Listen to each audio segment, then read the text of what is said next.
경제 전문가의 원포인트 레슨. 꼭 알아야 할 정보와 이슈를 알기 쉽게 풀어드립니다. 대한민국 경제 고수와 함께 투자의 맥을 짚는 KBS 1라디오 경제쇼. 진행의 성기영 아나운서입니다. 미국과 중국 간의 무역 신경전이 재점화되고 있습니다. 중국이 히토류 수출 통제를 강화하겠다고 나선 이후에 붙은 불이 해운, 조선, 또 대두 등으로까지 번지면서 양국 간의 전선이 확대되고 있는 모양새인데요. 미중 관세 전쟁의 쟁점, 전망, 그리고 글로벌 경제에 미칠 영향 등에 대해서 자세히 짚어보겠습니다. 이치훈 국제금융센터 세계경제분석실장 스튜디오에 모셨습니다. 반갑습니다. 네, 반갑습니다. 네. 미중 무역 갈등이 좀 잦아드는가 했더니 다시 점화되고 있는 모양새입니다. 보시기에 지금 어떤 분위기예요? 그렇습니다. 갑자기 느닷없는 측면이 있습니다. 그래서 지금 한마디로 말하면은 지금 미중 대립이 그 냉온탕을 왔다 갔다 하고 있죠. 그래서 이제 발단은 처음에 이제 중국이 히토류 수출 통제를 했고 지난주 금요일 날에 트럼프 대통령이 중국산 제품 모든 제품에 100%의 관세를 매기겠다.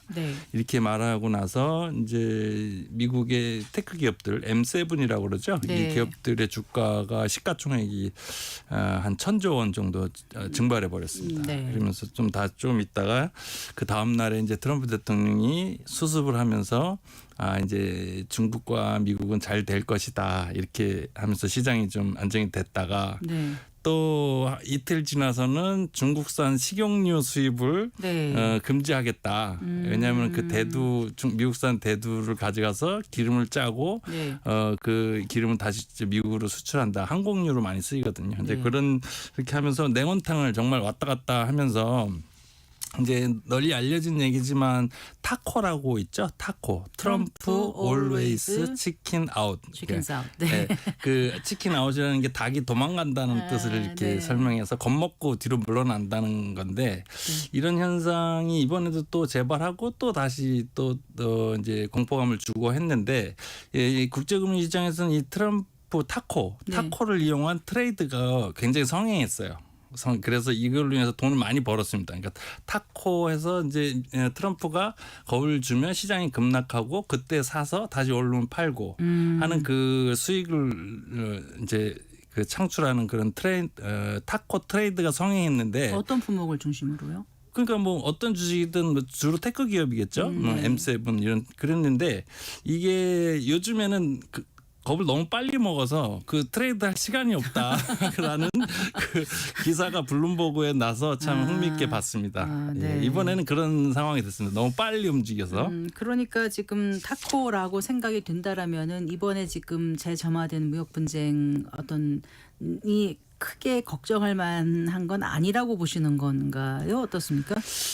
결론부터 말씀드리면은 사실 결론은 그렇습니다. 이번에도 또 타코 형식으로 그 마무리될 가능성이 높습니다. 왜냐하면은 그 중국이 가지고 있는 그 영향력, 특히 히토류의 그 파워가 우리가 생각하는 것보다 상당히 큽니다. 그래서 그 일반 수출에 대한 관세를 매기는 거는 성장이 둔화되는 영향을 미치지만 히토류의 경우는 이 산업이 멈춰버리거든요. 과거 우리나라 요소수 사태에서 알 수 있듯이 산업이 멈춰버리는 효과이기 때문에 그 격이 다릅니다. 그래서 미국이 아직까지 그 히토류에 대한 그 대체제를 하지 못한 상황이기 때문에 또 중국의 입장에서도 상당히 미국과 지금 싸우기에는 부담스러운 상황이라 서로 공급망 의존도가 상호 의존적인 관계이기 때문에 어떤 일정 수준 최악으로 갈 상황은 가능성 높지 않고 일정 수준 타협을 할 것 같습니다. 다만 이제 이 미중 간에는 지금 패권 경쟁이 반도체 기술과 히토류를 놓고 싼 이런 패권 경쟁이 구조적인 측면이 있어서 단기 내에 해소되지 않고 점점 점점 이렇게 확산될 수밖에 없는 그런 구조적인 문제점을 가지고 있습니다. 그런데 애초에 그 중국이 지난 9일에 히토류 수출 통제 카드를 꺼내든 이유는 뭐예요? 이제 히토류에 대해서 일단은 이제 우리 잘 알고 있듯이 그 에이펙 정상회담을 앞두고 어떤 기싸움용이라는 측면이 있습니다. 그건 이제 미국에서 배운 거죠. 미국이 항상 먼저 치고 나서 나중에 합의를 보는 그런 배운 측면이 있는데 그 네. 이면에는 그 중국의 그 자신감이 있습니다. 중국의 자신감. 그 자신감 네. 뭐냐면 그동안에 중국이 가장 취약한 측면이 반도체였거든요. 그런데 그 반도체에서 지금 금년 들어서 아주 의미 있는 변화가 있습니다. 네. 그래서 과거에 엔비디아라는 그 네. 미국의 반도체 업체에서 수출을 안 하는 미국 중국에 대한 수출 통제를 해왔는데 네. 지금 입장이 살짝 바뀌어서 네. 중국이 엔비디아의 반도체 칩을 수입을 금지하는 상황. 그러니까 자체 개발을 했기 때문에 그런 네. 어떤 자기네 물론 전체가 다는 아니지만 아주 취약한 부분에서 상당히 좀 자가 발전한 화웨이 어센드 이런 거 말씀하시는 예, 화웨이 건가요? 어센드뿐만 아니라 네. 그 7나노 전체적으로 해서 네. 설계, 제조, 후공정까지 전체 라인을 갖춘 전 세계에서 유일한 국가로 지금 부상할 가능성이 높고요. 네. 더 나아가서는 지금 네덜란드 ASM이라는 데서 노광 장비를 극자외선. 예, 맞습니다. 거기 EUV 그거요. 두 가지는 하나는 DUV 그리고 두 번째는 EUV가 네. 있는데 EUV가 더 첨단이거든요. 네, 네. 그거를 지금 시제품을 만든 상황이기 때문에 그 상당히 좀 위협적인 상황입니다. 그래서 미국에 대한 약점이 좀 줄어들어 있다. 그래서 이런 자신감, 네. 그다음에 어떤 거기에다 이제 또 미국이 6월달 이제 미중 간 런던 합의에서 네, 네. 런던 합의에서 상호간의 히토리오와 반도체 수출 규제를 안 하기로 했는데 미국이 이제 일정 수준 중국에 대한 제재를 유지해 오니까 네. 중국도 그럼 나도 똑같이 대응하겠다라는 측면에서 이런 측면에서 이제 이런 히토리 규제라는 게 느닷없지만 사실은 내용이 있는 겁니다. 그런 배경이 있었군요. 정말 그 히토류라는 게 단순한 천연자원이 아니라 이제는 정말 지정학적 무기로 활용되고 있다는 걸 이제 세계가 그렇습니다. 다 지금 지켜보게 된 상황인데 근데 미국도 또 그래요. 중국산 전기차, 철강, 섬유 중에 100% 관세를 부과하는 극단적 보복 조치를 얘기했지 않습니까? 아까 모두에 잠깐 예, 말씀하셨는데요. 어떻게 하겠다는 거였었어요, 그러면요? 그 모든 기존의 지금 중국산 제품에 대해서는 네. 이제 트럼프 1기 때부터 누적되어 온 관세가 50% 정도 있는데 네. 거기다 추가로 또 100%의 관세를 매기겠다 네. 이렇게 지금 했는데 사실은 이거는 실효성이 좀 별로 없는 겁니다. 왜냐하면은 이미 50%의 관세를 매기고 있어서 네. 직접 수출에 대한 경쟁력이 많이 없는 상황입니다. 그리고 중국이 수출하는 것들은 상당 부분 우회 수출을 통해서 다 하고 있기 때문에 네. 약간 위협하는 요구로 봐야 되고 어떻게 보면은 트럼프가 그 당시에 중국이 히토리 수출을 규제한 건 국제 규범을 위협하는 행위다라고 했거든요. 네. 그러면서 약간 관세에 대한 습관적인 발언으로 좀 이해하는 게 더 좋을 것 같습니다. 그 히토류라는 게 얼마나 중요한 겁니까? 히토류라고 하는 거는 지금 경히토류와 중히토류로 나눌 수 있는데요. 네. 특히 중히토류는 우리가 말하는 군사용품, 반도체, 첨단 네. 제품들의 사용도가 훨씬 높은 겁니다. 그래서 미국의 경우도 무기류의 경우는 약 78% 중국산 수출 통제에 영향을 받고 네. 그런 거고 앞으로 지금 뭐 AI라든가 신재생 에너지, 위성 이런 양자 컴퓨터 이런 첨단 제품에 있어서의 그 중히토류가 계속 꾸준히 늘어나서 향후 네. 10년간 5배 가까이 증가하는데 네. 문제는 그 공급은 네. 중국이 계속 독점을 하고 있고 전 세계에서 약 90%를 독점하고 있는 그런 상황입니다. 그래 네. 따라서 이런 히토류는 아주 전략적인 어떤 무기로 사용될 수 있는다고 볼 수 있습니다. 그러니까 중국이 히토류를 사용해서 미국 공장을 멈추려면은 멈출 수도 있는 거고. 가능합니다. 네. 지금 미국의 재고는 아무리 많아봐야 3개월에서 6개월 이내고 네. 품목별로 좀 차이가 있어서 근데 이제 미국의 100% 관세라는 게 물론 중국 수출기업에 부담을 주긴 하지만 미국 소비자 또 기업들도 인플레이션 가격 상승 직격탄을 맞기 때문에 사실 좀 정치적 부담이 커서 그 100% 관세를 계속 고수하는 게 또 미국 행정부 입장에서도 쉽지 않을 거라는 생각이 그렇습니다. 들어요. 예, 그렇습니다. 지금 미국이 중국에서 수입하는 제품의 수입이 한 5천억 달러 되거든요. 그중에 36%는 대체하기 어려운 품목입니다. 중국산을. 그래서 네. 이게 만약에 관세를 매기면 고스란히 다 미국 기업과 소비자들한테 영향을 미칠 수 있기 때문에 네. 이런 측면에서는 상당히 좀 문제가 미국의 입장에서 불안 요인으로 작용하고요. 특히 네. 지금 미중 갈등이 지속돼서 트럼프 대통령이 굉장히 민감하게 보고 있는 부분이 농민 쪽이거든요. 네, 네. 근데 이제 농업 부분인데 이게 왜 문제가 되냐면 예를 들어서 미국의 대두 수출의 절반 정도를 중국으로 다 하고 있거든요. 그래서 중국이 이거를 지금 브라질과 아르헨티나 정도 이렇게 돌리고 있는데 네. 이 부분에서 농민들이 굉장히 정치적으로 영향을 미칠 수 있어요. 농민들과 농민 간접 인구를 합치면 유권자의 약 14% 정도가 되는데 네. 이들이 옛날서부터 굉장히 정치적으로는 공화당 지지 또는 중립적인 지지층이었기 때문에 네. 캐스팅 보트의 역할을 하고 있습니다. 그리고 이들은 옛날부터 전통적으로 무역 분쟁을 싫어했어요. 왜냐하면 그걸 팔아야 되기 때문에. 네. 그래서 그런 측면에서 상당히 영향을 미치고 또 이 농작물이라는 건 특징은 보관이 어려워요. 그렇죠. 보관이 어느 어렵고 이상. 네. 그리고 다른 데서 경작지가 다른 데서 경작을 해버리면 경작지의 비탄력성이 있습니다. 한번 옮기고 나면 다시 돌아가기 어려운 측면이 있어서 네. 상당히 그 민감한 부분입니다. 아, 그렇군요. 그러니까 지금 반도체는 미국의 창이다, 히토류는 중국의 방패다 이러는데 지금 창이 방패를 뚫기 어려운 그런 상황. 창은 무뎌졌고 방패는 더 두꺼워졌나요? 두꺼워진 그런. 단단해졌나요? 예.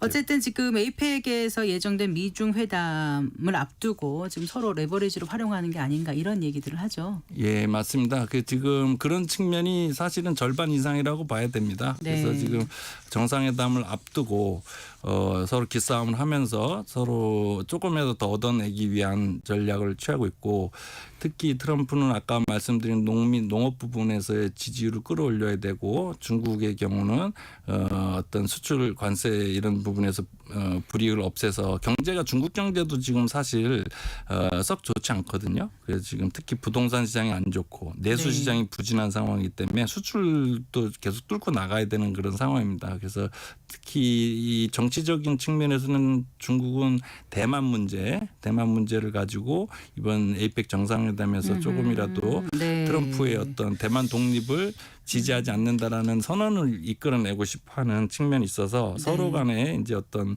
그 기싸움용 레버리지 기싸움용으로 이렇게 하고 있는 측면이 절반 정도 된다고 보시면 맞겠습니다. 그럼 언제까지 이렇게 중국의 히토류에 끌려가야 되는 건지 미국이 원래 히토류를 생산을 했었던 거 아닌가요? 맞습니다. 예. 1900년도 초반까지만 해도 미국이 전 세계 생산의 약 90%를 했는데 네. 그게 시간이 지나면서 점점 축소됐고 환경 문제 이런 것 때문에 계속 축소돼 오다가 지금은 이제 중국이 매장은 뭐 한 40%지만 생산은 90% 됐는데 네. 이거는 당분간 해소되기 어렵고요. 네. 단순히 많은 사람들은 히토류의 생산이 선진국들이 환경 때문에 못한다라고 생각을 말들 하는데 사실은 그 환경 플러스 정제 기술에 있습니다. 네, 그래서 네. 그 중국이 한 15년 전서부터 해외 투자 광산에 해가면서 쌓아온 그 정제 기술이 축적된 기술이 있기 때문에 네. 그게 쉽게 따라오지도 않고 한 적어도 10년 이상 걸린다고 좀 예상하고 있습니다. 90년대 미국이 정제 시설을 폐쇄한 게 지금 뼈아픈 예, 실책이다. 맞습니다. 전략적 실수다 이렇게 생각을 할 것 같은데 예. 중요한 거는 이제 중국 정부가 히토류 수출 통제를 할 경우 첨단 산업에 미치는 영향이 크지 않겠습니까? 아까 그렇습니다. 말씀하신 대로 이게 미국만의 문제가 아니라 당장 이제 우리나라 또 전 세계 산업 전반에도 미칠 영향이 적지 않을 것 같은데 어떤 맞습니다. 볼 수 있을까요? 이 미중 우리나라의 경우는 그런 중국 히토류 의존도 또는 공급망 의존도가 미국의 2배입니다. 그래서 미국도 높은데 우리는 그거의 2배고 베트남을 제외하고는 전 세계 넘버원입니다. 그렇기 때문에 굉장히 히토류 부분에 있어서는 예. 그 내용을 좀 알고 중국과 어떤 그 대응을 해 나가야 되고 이게 미중 간의 갈등 속에서 파생되는 어떤 부작용에 대해서 굉장히 좀 섬세하게 정교하게 대응해야 됩니다. 그러니까 우리는 그럼 중국하고 우리가 공급망 의존도가 굉장히 높다는 말씀이시잖아요. 그렇습니다. 그럼 어떻게 해야 되는 거죠? 앞으로 중국과의 협상이라든가 그게 아니면, 네. 그게 좀 어려운데요. 예. 이제 어려운데 우리가 사실 한 4, 5년 전 2000년서부터 중국 공급망 의존도를 줄여야 된다는 게 정책 모토였어요. 네. 계속 그렇게 했고 저도 이렇게 주장을 해왔는데 한 4년이 지나고 나서 중국 공급망 의존도는 오히려 올라갔어요. 안 되는 겁니다. 잘.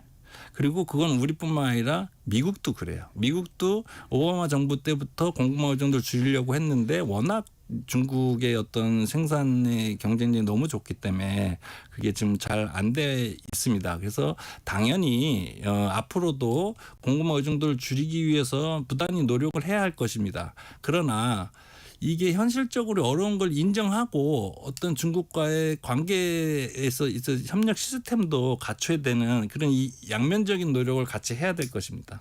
그러니까 우리는 약간 좀 끼어 있다는 느낌이 들어요. 그렇습니다. 미국하고도 잘해야 되고 또 중국하고도 잘해야 되고 중국이 미국한테 이렇게 어떻게 좀 적대적으로 보이고 있는 상황에서 우리가 미국하고만 잘하기도 어렵고 뭐 이런 거 아닌가요? 맞습니다. 네. 그래서 네. 요즘에 뭐 흔한 말로 뭐 안미 경중 하면 이제 뭐 안미 경중이 안보는 미국이고 경제는 중국이다 뭐 이렇게 하는데 안보가 경제 우위에 있다고들 일반적으로 알고 있고 안보는 좀 고급스럽잖아요. 약간 상위 개념 같이 보이고 경제는 약간 하위 어떤 개념 같은데 사실은 그 어느 것도 저희가 놓칠 수 없는 그런 둘 다 생존과 직결된 거예요. 맞습니다. 결국은요. 우리의 생존에 직결해 있고 또 많은 중소기업들이 중국과 연결이 돼 있기 때문에 그런 거를 잘 이제 고려해서 정말 섬세하게 네. 접근해야 될 것 같습니다. 아까 뭐 타코 말씀도 하셨고 또 100% 보복 관세라 으름장은 났지만 미국 내부의 문제 때문에 쉽지 않은 부분도 없잖아 있고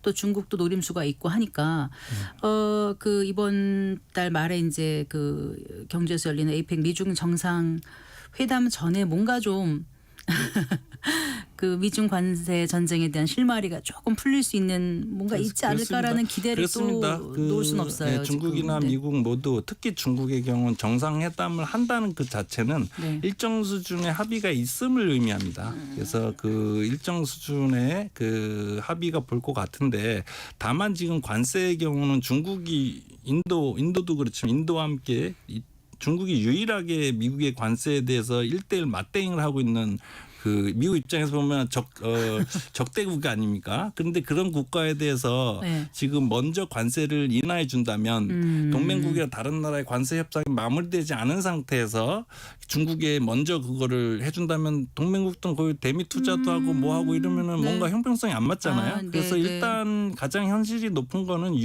추가 유예를 하고 부분적인 뭐 히토류나 이런 걸 합의를 보고 뭐 이렇게 할 가능성이 높고 장기적으로 봤을 때는 내년 11월에 미국에 중간 선거가 있습니다. 네, 네. 그래서 그 중간 선거 이전까지는 한 네. 상반기 전에 그 일정 수준 합의 빠르면 뭐 연말에 될 수 있습니다. 그래서 네. 합의 관세 인하 합의까지도 가능할 것 같고 네. 이 소폭의 인하는 이번에도 가능하겠지만 큰 폭의 인하는 다른 나라에 대한 형평성 문제 때문에 좀 어렵고요. 네. 일단 봉합하고 갈 확률이 높다고 봅니다. 아까 모두의 그 패권 전쟁이 양국 간의 패권 전쟁이 결국은 에스컬레이팅 될 것이다라고 말씀을 하셨잖아요. 그러니까 이번에 당장 그 미중 협상으로 어느 정도 좀 봉합이 된다 하더라도 앞으로 그냥 말 그대로 봉합이지 미중 갈등은 계속 이어지지 않겠습니까? 맞습니다. 그런 상황에서 이제 우리는 어떻게 해야 될지 조금 더 말씀을 해주세요. 일단 미중 갈등이라고 하는 거는 우리나라는 대외 의존도가 높은 나라입니다. 네. GDP 대비 수출 비중이 우리나라가 작년에 38%인데